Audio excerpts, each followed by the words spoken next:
നമസ്കാരം, എല്ലാവർക്കും എൻ്റെ ചാനലിലേക്ക് സ്വാഗതം. നിങ്ങൾ ആദ്യമായാണ് എൻ്റെ ചാനൽ കാണുന്നത്, തീർച്ചയായും നിങ്ങൾ സബ്സ്ക്രൈബ് ചെയ്യണം, ബെല്ലൈക്കൺ അമർത്തണം, നിങ്ങളുടെ വിലയേറിയ കമൻറ്റുകൾ രേഖപ്പെടുത്തണം. ഇന്നലെ നമ്മുടെ ഹൈക്കോടതി ഒരു വിധി പ്രസ്താവിച്ചു. അതായത് 8 വർഷം അതിന് സമയമെടുത്തു. ഒരുപാട് പ്രതീക്ഷകൾ വെച്ച് പുലർത്തിയ ഒരുപാട് ആൾക്കാർ ഇതിൻ്റെ പിന്നിലുണ്ടായിരുന്നു.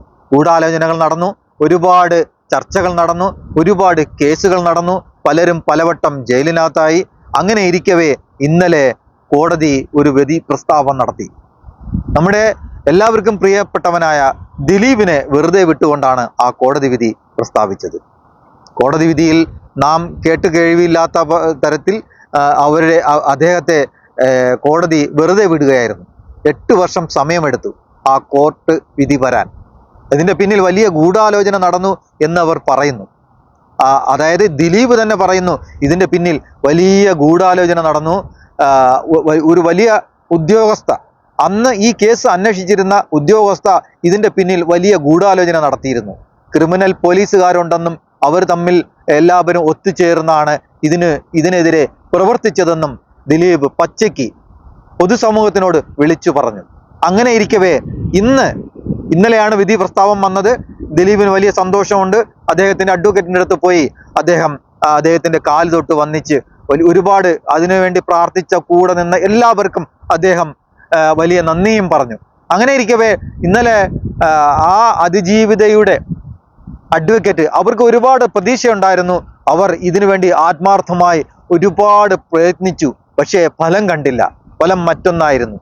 കാരണം ഇത് കോടതിയിൽ തെളിയിക്കാൻ അവർക്ക് കുറച്ച് ബുദ്ധിമുട്ടുണ്ടായിരുന്നു. ആയതുകൊണ്ട് അവർ പൊട്ടിക്കരയുന്ന കണ്ടപ്പോൾ, വളരെ വേദനയോടെ കരയുന്നത് കണ്ടപ്പോൾ അതിനെക്കുറിച്ച് 2 വാക്ക് സംസാരിക്കണമെന്ന് തോന്നി. ദിലീപ് ഒരു പക്ഷേ ചെയ്തിട്ടുണ്ടായില്ലായിരിക്കാം, അത് നമുക്കറിയില്ല, നമ്മൾ നേരിട്ട് കണ്ടിട്ടില്ല. അദ്ദേഹം ഇതിൻ്റെ പിന്നിൽ ഗൂഢാലോചന നടത്തിയിട്ടില്ലായിരിക്കാം. പക്ഷേ അതൊന്നും നമുക്കറിയില്ല. കോടതിയിൽ അവർക്ക് തെളിയിക്കാനും പറ്റിയില്ല. അങ്ങനെ ഇരിക്കവേ ഇന്ന് രാവിലെ വോട്ട് ചെയ്തിട്ട് നമ്മുടെ മലയാളത്തിൻ്റെ പ്രിയപ്പെട്ട നടനും തിരക്കഥകർത്തും സംവിധായകനുമായ രഞ്ജിത്ത് പണിക്കർ വോട്ടിട്ടിട്ട് പുറത്തു വന്നപ്പോൾ അതിരാവിലെ നമ്മുടെ നാട്ടിലെ TV ചാനലുകാർ അദ്ദേഹത്തെ വളഞ്ഞ് പിടിച്ചു നിർത്തിയിട്ട് അദ്ദേഹത്തിനോട് ചില കാര്യങ്ങൾ ചോദിച്ചു. കുറിക്ക് കൊള്ളുന്ന മറുപടി അദ്ദേഹം പറഞ്ഞു. കുറിക്ക് കൊള്ളുക എന്ന് പറഞ്ഞാൽ അദ്ദേഹത്തിന് വലിയ മറ്റു ചോദ്യങ്ങൾ, അദ്ദേഹത്തെ കുഴയ്ക്കുന്ന ചോദ്യങ്ങൾ ചോദിച്ച് അദ്ദേഹത്തിൽ നിന്നും എന്തെങ്കിലും കാരണം ഒരേ ഫീൽഡിൽ വർക്ക് ചെയ്യുന്നവരാണല്ലോ, അതുകൊണ്ട് അദ്ദേഹത്തിനെ കൊണ്ട് എന്തെങ്കിലും ഒരു നെഗറ്റീവ് കമന്റ് കിട്ടുമോ എന്ന് ആ പിടിവള്ളിയിൽ പിടിച്ചു കയറാം എന്ന് പ്രതീക്ഷിച്ചുകൊണ്ട് ചെന്ന് പെട്ടത് വലിയ പുലിവാല് പിടിച്ചതായിരുന്നു. വലിയ പുലിവാല്. സത്യത്തിൽ ചിരിയാണ് വന്നത്. കാരണം മാധ്യമ പ്രവർത്തകരുടെ ചോദ്യത്തിന് കുറിക്ക് കൊള്ളുന്ന മറുപടിയുമായി രഞ്ജിത്ത് പണിക്കർ സൂപ്പർ മറുപടി. അദ്ദേഹം ചോദിക്കുന്ന മാധ്യമപ്രവർത്തകർ ചോദിക്കുന്ന ചോദ്യത്തിന് വളരെ ശക്തമായ രീതിയിൽ പ്രതികരിക്കുന്ന ആ വീഡിയോ നമുക്ക് കാണാം. എന്താണ് ഇങ്ങനെ വെറുതെ പിടിച്ചാൽ മതിയോ?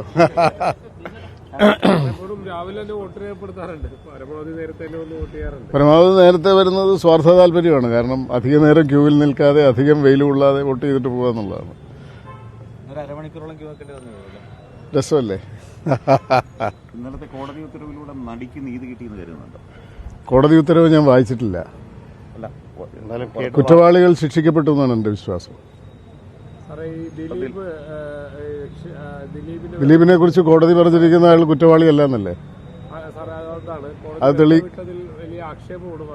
ആർക്കാ ആക്ഷേപമുള്ളത്? ഏത് സംഘടനകളാ? WCCക്ക് പ്രതിഷേധം ഉണ്ടായിരിക്കും. നമ്മൾ ഏത് കേസിലും അതിൻ്റെ ഒരു ഭാഗത്തുള്ള ആളുകൾ അവർക്ക് അനുകൂലമായൊരു വിധി പ്രതീക്ഷിക്കും, മറുഭാഗത്തുള്ളവർ അവർക്ക് അനുകൂലമായൊരു വിധി പ്രതീക്ഷിക്കും. അപ്പോൾ പ്രതീക്ഷിക്കാത്തത് കിട്ടാത്ത ആളുകളെ സംബന്ധിച്ചിടത്തോളം സ്വാഭാവികമായിട്ടും പരിഭവവും പ്രതിഷേധവും ആക്ഷേപമൊക്കെ ഉണ്ടായിന്ന് വരും. ദിലീപ് പറഞ്ഞ കാര്യങ്ങളുടെ മറുപടി ദിലീപിനോട് ചോദിക്കണം. അതിന് ഉത്തരം പറയേണ്ടത് ദിലീപോ മഞ്ജു വാര്യരോ ആണ്, രഞ്ജിത്ത് പണിക്കരല്ല. അല്ല, ഗൂഢാലോചന തനിക്കെതിരെ നടന്നുവെന്ന് ദിലീപും പറയുന്നില്ലേ? നിങ്ങളത് കേട്ടില്ലേ? നിങ്ങൾ ഒരു ചെവിയിലൂടെ കേൾക്കുന്ന ആളുകളാണ്. അതെ, അതുകൊണ്ട് അതാ പറഞ്ഞത്, മഞ്ജു വാര്യർ പറഞ്ഞതിന്റെ ഉത്തരം മഞ്ജു വാര്യർ പറയണം. ദിലീപ് പറഞ്ഞതിന്റെ ഉത്തരം അതിന്റെ മറുപടികൾ ഉണ്ടെങ്കിൽ അത് ദിലീപ് പറയണം. എന്നെ സംബന്ധിച്ചിടത്തോളം ഞാൻ അല്ല, ശിക്ഷിക്കപ്പെട്ടതാരാ? അവരേത് സംഘത്തിൽപ്പെട്ട ആളുകളാ? അല്ല, ഗൂഢാലോചന ആരാണ് എന്ന് കോടതി പറഞ്ഞിട്ടില്ലേ? ഇതിന്റെ അകത്തൊരു കോൺസ്പിറസി എന്ന് പറയുന്നത് തെളിയിക്കപ്പെട്ടിട്ടുണ്ടോ? നിങ്ങൾ കോടതിയുടെ വിധി ശ്രദ്ധിച്ച ആളുകളല്ലേ? അല്ല, ഞാൻ കോടതി വിധി വായിച്ചോന്നല്ല ചോദിച്ചത്. കോടതിയുടെ ഈ കേസിലെ പ്രതികരണം എന്താണ്? കോൺസ്പിറസി തെളിയിക്കപ്പെട്ടിട്ടില്ല എന്നുള്ളതല്ലേ കോടതി പറയുന്നത്? അതിനേക്കാൾ വലിയ ഇൻഫർമേഷൻ നിങ്ങൾക്ക് എന്തെങ്കിലും ഉണ്ടോ? എനിക്കില്ല. ഈ നടിക്ക് പൂർണ്ണമായും നീതി കിട്ടി എന്നുള്ളതാണോ? ഞാൻ ഈ കേസിൽ കോടതിയുടെ നിലപാടാണ് ശരി എന്ന് വിശ്വസിക്കുന്ന ആളാണ്. ഇനി മേൽക്കോടതി ഇത് സംബന്ധിച്ച് വേറെ എന്തെങ്കിലും ഒരു നിലപാടിലേക്ക് എത്തുകയാണെങ്കിൽ അപ്പോഴതിനെക്കുറിച്ച് പരിശോധിക്കാൻ സംസാരിക്കാം. അല്ല, ഞാൻ ഇതിന്റെ മുഴുവൻ ഇഴകീറി പരിശോധിച്ച ഒരാളല്ലല്ലോ. നിങ്ങളെക്കാൾ കുറെക്കൂടെ താഴെ ഇതിനെ സംബന്ധിച്ച് വിവരമുള്ള ഒരാളാണ്. അദ്ദേഹം പറയുന്നത് ഈ കുറ്റാരോപിതനായ ദിലീപിനെതിരെയുള്ള കുറ്റം ഗൂഢാലോചനപരമായി അതായത് ഈ അതിജീവിതയെ ആക്രമിക്കുന്നതിന് ഗൂഢാലോചന നടത്തി എന്ന് കോടതിയിൽ തെളിയിക്കാൻ ആർക്കും സാധിച്ചില്ല. ആർക്കും സാധിക്കാതെ വന്നപ്പോൾ അവർ ഈ കേസിൽ നിന്നും തോൽക്കുകയാണ് ഉണ്ടായത്. അപ്പോൾ അദ്ദേഹം പറഞ്ഞത് കോടതി വിധിയെ മാനിക്കുന്നു എന്നാണ് പറഞ്ഞത്. കോടതി വിധിയെ അദ്ദേഹം മാനിക്കുന്നു. അതിനപ്പുറം മറ്റാർക്കെങ്കിലും എന്തെങ്കിലും ഉണ്ടോ എന്നാണ് അദ്ദേഹം ചോദിച്ചത്. കോടതി വിധിയെ മാനിക്കാതെ മറ്റാർക്കെങ്കിലും എന്തെങ്കിലും ഉണ്ടോ? അങ്ങനെ ഉണ്ടെങ്കിൽ നിങ്ങൾക്കറിയാമെങ്കിൽ നിങ്ങൾ പറയൂ എന്നാണ് അദ്ദേഹം ഈ വ്യക്തികളോട് ഇവരോട് ചോദിക്കുന്നത്. അതിന് മറുപടി പറയാൻ കഴിയാതെ നമ്മുടെ മാധ്യമപ്രവർത്തകർ ഒരുപാട് ബുദ്ധിമുട്ടതായിട്ട് കാണുന്നു. അതായത് പുലിവാല് പിടിച്ചു എന്ന് പറഞ്ഞാൽ മാത്രം മതിയല്ലോ, എങ്ങനെയെങ്കിലും അദ്ദേഹത്തെ ഒഴിവാക്കി പോയാൽ മതി എന്ന് ചില ചോദ്യങ്ങളുടെ മറുപടി കേൾക്കുമ്പോൾ തോന്നുന്നു. അദ്ദേഹം ചോദിക്കുന്നത് ഇങ്ങനെ പിടിച്ചു നിന്നാൽ മതിയോ? ചോദ്യങ്ങൾ ചോദിക്കൂ. അദ്ദേഹം മറ്റൊരു കാര്യം ചോദിക്കുന്നു, ഇതൊക്കെ ദിലീപിനോട് ചോദിക്കാനുള്ളതാണ്. അദ്ദേഹം പറയുന്ന അക്ഷരം പ്രതി ശരിയാണ്. തെളിയിക്കാൻ പറ്റാത്ത കാര്യം എങ്ങനെയാണ് കോടതി പറയുന്ന ഒരു ഉത്തരവിനെതിരെ മറ്റാർക്കെങ്കിലും എന്തെങ്കിലും പറയാനുണ്ട്? ഈ രാജ്യത്തെ നിയമ സംവിധാനത്തെ നാം ബഹുമാനിക്കണം. ആ നിയമ സംവിധാനം ഒരു നിയമ സംവിധായകൻ, ഒരു നിയമപാലകൻ പറയുന്നു തെളിയിക്കാൻ പറ്റാത്ത കേസിനെ എങ്ങനെയാണ് അതിന് ശിക്ഷ വിധിക്കുന്നത്? അപ്പോൾ ആ കേസ് അവിടെ അവസാനിച്ചു. ഇനി അവർക്ക് അപ്പീൽ പോകാം. തീർച്ചയായും ഗവൺമെന്റ് അപ്പീലിന് പോകും. ഗവൺമെന്റ് അപ്പീലിന് പോയി തെളിയിക്കട്ടെ. 8 വർഷം കാത്തിരുന്നിട്ടും അതിന് തെളിയിക്കാൻ പറ്റാത്ത ഈ പ്രശ്നത്തെ, ഈ കേസിനെ എങ്ങനെ ഇനി തെളിയിക്കും? സമയമുണ്ടായിരുന്നല്ലോ, 8 വർഷം സമയമെടുത്തില്ലേ? അപ്പോഴൊന്നും തെളിയാത്ത ഇനിയുള്ള ഗൂഢാലോചന എങ്ങനെയാണ്? ദിലീപ് മറ്റൊരു തരത്തിൽ സംസാരിക്കുന്നു. അതായത് പറയുന്നത് മഞ്ജു വാര്യർ ഇതിന് ഗൂഢാലോചന നടത്തി, മഞ്ജു വാര്യരിന്റെ പ്രസംഗത്തിന് ശേഷമാണ് ഇതിനെ ഗൂഢാലോചന നടന്നതെന്ന്. അപ്പോൾ അങ്ങോട്ടും ഇങ്ങോട്ടും കരിവാരി തേക്കേണ്ട കാര്യമില്ല. ഇവിടെ സത്യസന്ധമായി ചില കാര്യം പറയേണ്ടതായിട്ടുണ്ട്. അതായത് ഈ പ്രശ്നം, അതായത് ദിലീപും കാവ്യ മാധവനുമുള്ള പ്രശ്നം, ഒരുപക്ഷെ അവർ തമ്മിൽ ഒരുപാട് ഹിറ്റ് സിനിമകൾ അഭിനയിച്ചിട്ടുണ്ട്. ഇവിടെ ഒരു മനുഷ്യൻ എന്നുള്ള നിലയിൽ ഏതെങ്കിലും തരത്തിൽ അവർക്ക് പരസ്പരം എന്തെങ്കിലും തോന്നിക്കാണും. പിന്നെ ഈ പറയുന്ന അതിജീവിതയ്ക്ക് ഈ പറയുന്ന മഞ്ജു വാര്യരുമായി വലിയ അടുപ്പമുള്ള ഒരു രണ്ടുപേർ, അവർ തങ്ങളിൽ നല്ല ഹൃദയബന്ധം കാത്തു സൂക്ഷിക്കുന്ന രണ്ടുപേരാണ്. ഈ അതിജീവിത ഒരുപക്ഷെ യാദർശികമായി കാണാൻ പാടില്ലാത്ത ഏതെങ്കിലും സാഹചര്യത്തിൽ ഇവരെ രണ്ടുപേരെയും കണ്ടിട്ടുണ്ടാവും.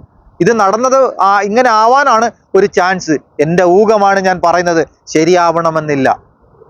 ഇവിടെ ഇവരെ കണ്ടിട്ടില്ലാത്ത പല സാഹചര്യങ്ങളിലും കണ്ടതുകൊണ്ട് അവരുടെ ഫോട്ടോ എടുത്ത് ഈ മഞ്ജു വാര്യർക്ക് ഒരുപക്ഷെ അയച്ചു കൊടുത്തിട്ടുണ്ടാവും.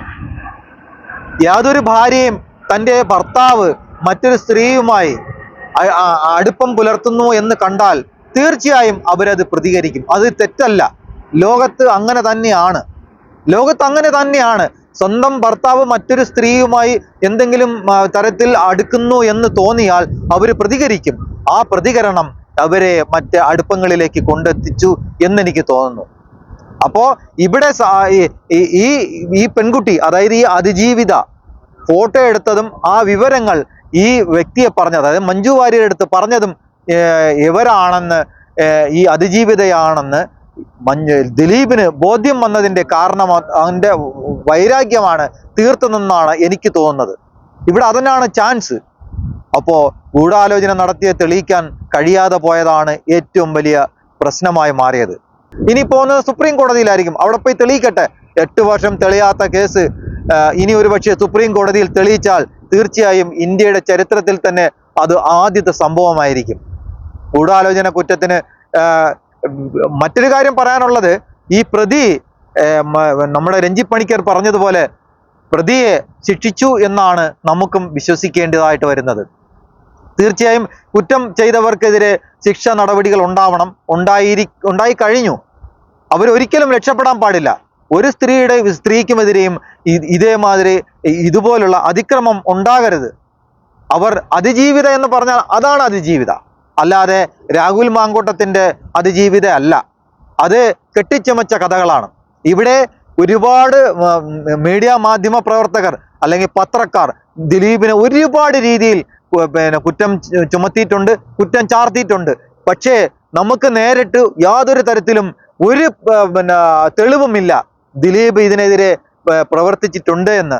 പക്ഷേ ഉണ്ട്, ഇല്ല എന്ന് മാത്രമേ പറയാൻ പറ്റൂ. എന്തെന്നാൽ ഒരു കുടുംബ ബന്ധം തകർക്കാൻ ഒരു കുടുംബ ബന്ധത്തിൽ വിള്ളൽ വീഴ്ത്താൻ മറ്റൊരു സ്ത്രീ ശ്രമിക്കുന്നു എന്ന് കണ്ടപ്പോൾ അതിനെ സത്യസന്ധമായി തിരുത്തുന്നതിന് വേണ്ടിയായിരിക്കാം ഒരു പക്ഷേ ഈ അതിജീവിത ശ്രമിച്ചത്. പക്ഷേ അത് കൈവിട്ടുപോയി. ലാൽ പറയുന്നത് ആ പെൺകുട്ടി വീട്ടിൽ കയറി ഓടി വരുമ്പോൾ സത്യത്തിൽ ഈ കുറ്റം ആരോപിക്കുന്നവനെല്ലാം കൊല്ലണമെന്നാണ് അദ്ദേഹത്തിന് തോന്നിയത്. തീർച്ചയായും ഒരു സഹോദരനെന്നോ ഒരു പിതാവെന്നോ എന്നുള്ള നിലയിൽ, അല്ലെങ്കിൽ ഒരു സഹപ്രവർത്തക ഓടി വന്ന് കണ്ട ആ രംഗം കാണുമ്പോൾ തീർച്ചയായിട്ടും അവന്മാരെ അങ്ങനെ തന്നെ ചെയ്യണമെന്ന് ചിന്തിക്കുന്നതിൽ യാതൊരു തെറ്റുമില്ല. പക്ഷേ നിർഭാഗ്യവശാൽ നമ്മുടെ നിയമ സംവിധാനത്തിൽ തെളിയിക്കാൻ പറ്റാതെ പോയ കാരണത്താൽ അതിന് ഒരു അന്ത്യം കാണാതെ പോയി. നിരാശയാണ് ഫലം വന്നത്. അടുത്തൊരു വിഷയമായി വരാമെന്ന് പ്രതീക്ഷിച്ചുകൊണ്ട് തൽക്കാലം നിർത്തുന്നു. എല്ലാവർക്കും നന്ദി, നമസ്കാരം. അപ്പൊ ഈ പെൺകുട്ടിയോടൊപ്പം ഒരു യാത്രയായിരുന്നല്ലോ. ആ യാത്രയിൽ ഈ പെൺകുട്ടിയുടെ ആ ഒരു മാനസികാവസ്ഥ ഇതൊക്കെ കാണുമ്പോൾ എനിക്കത് നേരിട്ട് കണ്ട ഒരു വ്യക്തി പറയുമ്പോഴായിരിക്കാം ഒരു പക്ഷേ എന്താണ് ഇതിന്റെ ഒരു സീരിയസ്നെസ്. ഇപ്പൊ ഞാൻ അതിൽ പെട്ടാൽ, അല്ലെങ്കിൽ ഇത് കേട്ടിരിക്കുന്ന ഒരാൾ അതിൽ പെട്ട് കഴിഞ്ഞാൽ എന്തായിരിക്കും നമ്മുടെ ട്രോമ എന്ന് മനസ്സിലാവുക എന്ന് തോന്നുന്നു.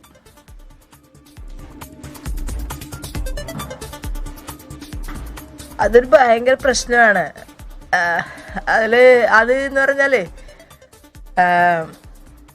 നമ്മളിതൊക്കെ ചർച്ച ചെയ്യുമ്പോഴേ ഈ ചർച്ചകൾ പോലും കേൾക്കാൻ ഈ പെൺകുട്ടിക്ക് കഴിയണില്ല.